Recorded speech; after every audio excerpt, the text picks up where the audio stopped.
Hello everyone, welcome to Clinical Knowledge and Medicine. As we all are suffering from COVID-19 pandemic, so this video is about on revised guidelines for home isolation of mild asymptomatic COVID-19 cases. इसके background के बारे में देखते हैं. Firstly जो guidelines issue हुई थी वो 2 जुलाई 2020 को हुई थी. As per the guidelines the patient who are clinically assigned to be mild asymptomatic are recommended for home isolation. हर किसी पेशेंट को हॉस्पिटल की नीड नहीं है. According to the sign and symptoms, according to the condition of patient को home isolation के लिए भी रिकमेंड किया जा सकता है. Asymptomatic cases, mild cases of कोविड-19. एसिम्टोमेटिक केसेस वो केसेस हैं जो लेबोरेटरी कंफर्म किए जा चुके हैं, बट उन पेशेंट्स को कोई सिम्टम्स अपीयर नहीं हो रहे हैं और उनका ऑक्सीजन सेचुरेशन भी एट रूम मोर देन 94% है. Clinically assigned mild cases are patient with upper respiratory tract symptoms with fever, shortness of breath, having oxygen saturation at room more than 94%. Asymptomatics जिन्हें symptoms appear नहीं हो रहे हैं, and mild cases are those which have some symptoms of upper respiratory tract and may suffer from fever, shortness of breath, but oxygen saturation is more than 94%. Patients who are eligible for home isolation. Home isolation पे हम रखेंगे किसको? जो patients हैं वो should be clinically assigned as mild और asymptomatic cases by treating medical officers. Such cases should have required facility at their residence for self isolation and for quarantine the family contacts. ऐसे cases के लिए एक उनको घर पे ही अपने self isolate हो जाना है एंड एक केयर गिवर अवेलेबल होना चाहिए 24/7 एंड कम्युनिकेशन लिंक प्रेजेंट होना चाहिए care giver and the hospital faculty. जो एल्डरली पेशेंट्स हैं जिनकी एज मोर देन 60 है एंड कोमोर्बिड डिजीज से जो सफ़र कर रहे हैं as like hypertension, diabetes, heart disease, chronic lung, liver, kidney disease, cerebrovascular disease, उनको होम आइसोलेशन के लिए अलाउ नहीं करेंगे. और अगर अलाउ कर भी रहे हैं तो वो एक स्पेसिफिक प्रॉपर इवेल्युएशन के बाद ही अलाउ करेंगे by treating medical officer. Patients who are suffering from immunocompromised status, जिनका इम्यून सिस्टम स्ट्रॉन्ग नहीं है, एज लाइक HIV के पेशेंट्स, ट्रांसप्लांट रिसिपेंट्स या फिर जिनकी कैंसर थेरेपी चल रही है, उनको भी हम होम आइसोलेशन के लिए नहीं अलाउ करेंगे बिकॉज, और अगर अलाउ कर भी रहे हैं तो एक proper evaluation done by medical officer उसके बाद ही अलाउ करेंगे. एंड जो भी केयर गिवर्स हैं, जो भी कोई कॉन्टैक्ट में आ रहा है उन केसेस के, वो हाइड्रोक्सीक्लोरोक्विन मेडिकेशन का यूज़ करें as prophylaxis. Next, instruction for the patients. Patient को बोलेंगे हम सेल्फ आइसोलेट के लिए अपने एक स्पेसिफिक रूम में ही रहे, बाकी जो होम मेंबर्स हैं उनके साथ कांटेक्ट ना रखें, स्पेशली एल्डर पीपल्स के साथ जो किसी डिजीज से सफ़र कर रही हैं as like hypertension, cardiovascular disease, renal disease.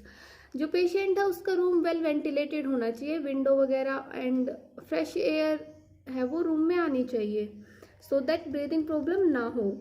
Patient should at all time use triple layer medical mask. जो मास्क है उसको 8 आवर्स के लिए यूज़ करना है, और अगर उससे पहले ही वो वेट हो रहा है सिक्रेशंस की वजह से या किसी भी रीज़न से अगर वो सोइल्ड हो गया है देन उसको डिस्कार्ड कर देना है. और जो भी केयर गिवर है पेशेंट की उसको भी N95 मास्क का यूज़ करना है. मास्क को डिस्कार्ड करेंगे डिसइंफेक्शन के बाद, और डिसइंफेक्शन के लिए यूज़ करेंगे 1% सोडियम हाइपोक्लोराइट. पेशेंट को रेस्ट करने के लिए बोलेंगे एंड फ्लूइड्स का इनटेक करने के लिए बोलेंगे सो दैट पेशेंट को डिहाइड्रेशन ना हो. और अपने पर्सनल आइटम्स पेशेंट किसी के साथ भी शेयर ना करे फैमिली मेम्बर्स के साथ. Follow respiratory etiquettes all the time. Frequent hand washing के लिए बोलेंगे सोप एंड वाटर के साथ एटलीस्ट 40 सेकेंड के लिए and clean with alcohol based sanitizer. जो भी कोई सरफेस जो टच में आ रहे हैं वो सरफेसेस भी क्लीन करने के लिए बोलेंगे with 1% hypochloride solution as like table top, door knob, handles etcetera. Oxygen level को मॉनिटर करने के लिए बोलेंगे self monitoring of blood oxygen saturation with pulse oximeter. Oximeter recording कैसे करेंगे? पल्स ऑक्सीमीटर को ऑन करेंगे, स्क्रीन को देखेंगे, डिजिट्स दिख रहे हैं, विजिबल हैं या नहीं है। देन मिडल फिंगर को इंसर्ट करेंगे ऑक्सीमीटर में और उसके फ्यू सेकंड्स के बाद पल्स ऑक्सीमीटर डिटेक्ट कर लेगा पल्स को एंड ऑक्सीजन सेचुरेशन को।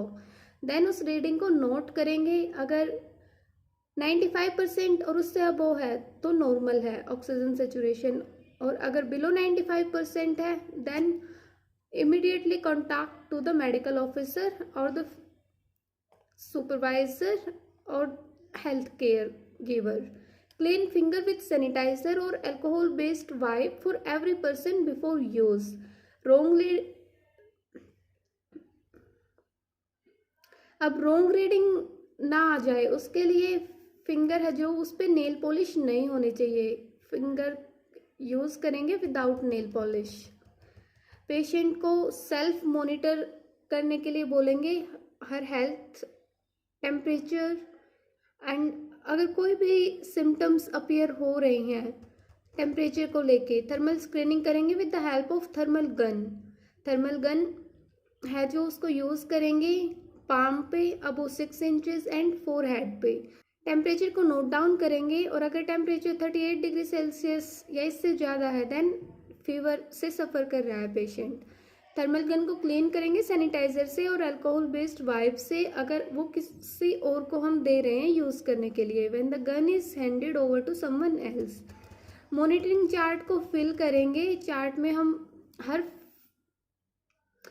में एवरी 4 आवर हम नोट करेंगे, टेम्परेचर नोट करेंगे, हार्ट रेट नोट करेंगे, ऑक्सीजन सेचुरेशन, कंडीशन कैसी है, पेशेंट फील कैसे कर रहा है एंड ब्रीदिंग कंडीशंस कैसी हैं। Instructions for care giver. Care giver के लिए क्या इंस्ट्रक्शंस रहेंगी? जो केयर गिवर है उसको triple layer medical mask use करना है और ना N95 मास्क भी यूज़ करना है when in the same room और with the ill person. Front portion of the mask should not be touched or handled during use. Mask अगर wait हो गया है, डर्टी हो गया है सिक्रेशन से, देन इमीडिएटली चेंज करने के लिए बोलेंगे। मास्क को डिस्कार्ड करेंगे। डिस्कार्ड करने के बाद हैंड हाइजीन, हैंड वॉश करेंगे प्रॉपर एंड अवॉइड करेंगे फेस, नोज और माउथ को टच करने से। हैंड हाइजीन को देखते हैं। हैंड हाइजीन के 11 स्टेप्स हैं हैंड वॉशिंग के।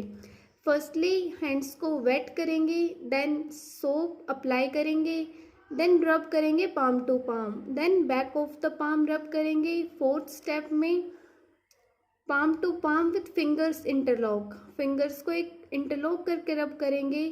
Then next back of the fingers को रब करेंगे, देन रोटेटरी मोशन में थंब को क्लीन करेंगे, देन हम फिंगर टिप्स को क्लीन करेंगे पाम के साथ रब करके and in the next rinse करेंगे वाटर के साथ हैंड्स को, देन ड्राई करेंगे, देन टॉवल को सिंगल टाइम यूज़ करेंगे ड्राई करने के लिए and now hands are cleaned. Hand hygiene ensure करेंगे कॉन्टैक्ट करते टाइम इल पर्सन के साथ और अगर एनवायरनमेंट में किसी चीज़ को हम टच कर रहे हैं। Hand hygiene should be practiced before and after preparing food, before eating, after using the toilet and whenever hands look dirty. Soap and water को यूज़ करेंगे हैंड वॉशिंग के लिए एटलीस्ट 40 सेकेंड्स के लिए एंड अल्कोहल बेस्ड सैनिटाइजर्स का use करेंगे if hands are not visibly soiled. After using soap and water, use of disposable paper towels to dry the hand. Hand को dry करने के लिए डिस्पोजेबल पेपर टॉवल्स का use करेंगे।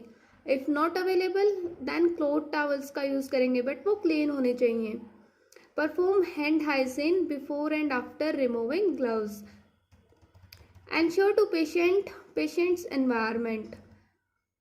Direct contact को avoid करेंगे with body fluids of the patient, particularly oral और respiratory secretions.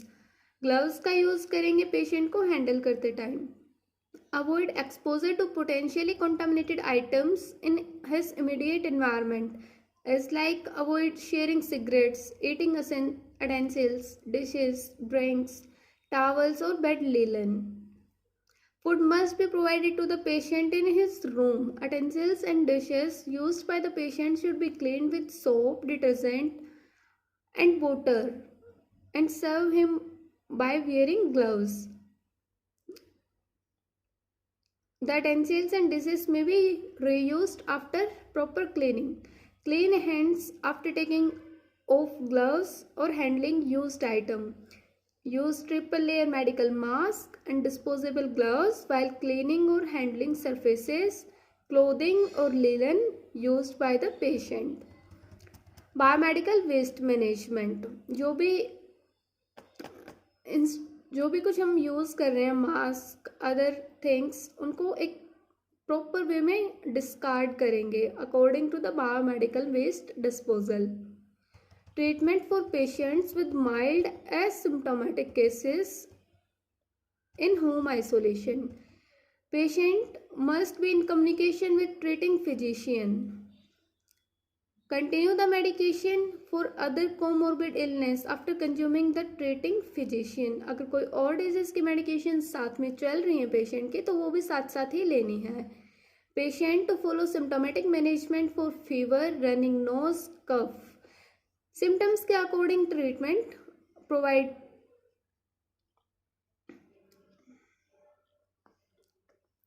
Patient to follow symptomatic management for fever, running nose or cough. Patient may perform water gargles or take steam inhalation twice a day. If fever is not controlled with a maximum dose of tab paracetamol 650 mg 4 times a day, then consult the treating doctor who may consider advising other drug like NSAIDs, example naproxen 250 mg twice a day. Consider tablet ivermectin 200 microgram per kg once a day to be taken empty stomach for 3 to 5 days. Inhalers का use करेंगे budesonide given by inhalers with a space at a dose of 800 microgram twice daily for 5 to 7 days to be given if symptoms fever or cough are persistent beyond 5 days of disease onset. The decision to administer remdesivir or any other investigational therapy must be taken by a medical professional and administered only in hospital setting. Do not attempt procedure at home.